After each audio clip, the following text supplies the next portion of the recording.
नमस्कार, आप देख रहे हैं पब्लिक पॉइंट न्यूज।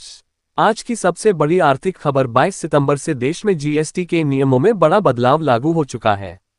सरकार ने इसे जीएसटी 2.0 का नाम दिया है और कहा जा रहा है कि यह बदलाव आम आदमी से लेकर कारोबारियों तक सभी को प्रभावित करेगा। आइए विस्तार से समझते हैं। सबसे अहम सुधार है जीएसटी स्लैब का सरलीकरण। अब तक 4 टैक्स स्लैब थे, 5%, 12%, 18% और 28%। लेकिन अब सिर्फ 2 मुख्य स्लैब रह गए हैं, 5% और 18%।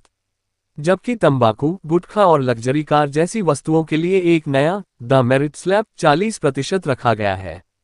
आम जनता के लिए सबसे बड़ी राहत है कि कई रोजमर्रा की चीजें सस्ती हो गई हैं। रोटी, पनीर, दूध, पिज्जा, ब्रेड और कॉपी किताब जैसी चीजों पर अब 0% टैक्स लगेगा।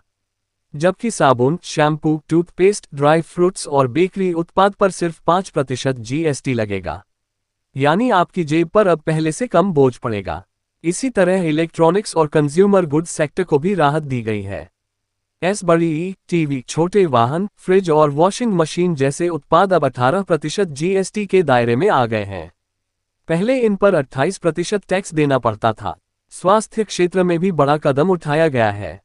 33 जीवन रक्षक दवाओं को जीएसटी से पूरी तरह मुक्त कर दिया गया है। अन्य दवाओं और चिकित्सा उपकरणों पर 5% टैक्स लगेगा।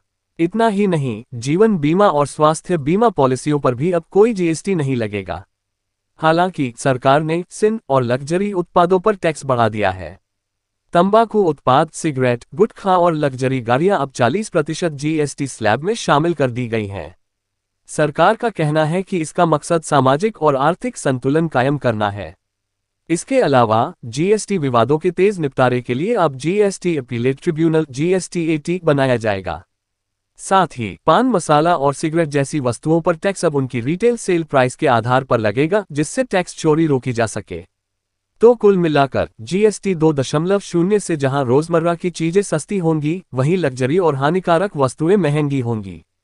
सरकार का दावा है कि ये सुधार टैक्स सिस्टम को और सरल, पारदर्शी और आम जनता के अनुकूल बनाएंगे।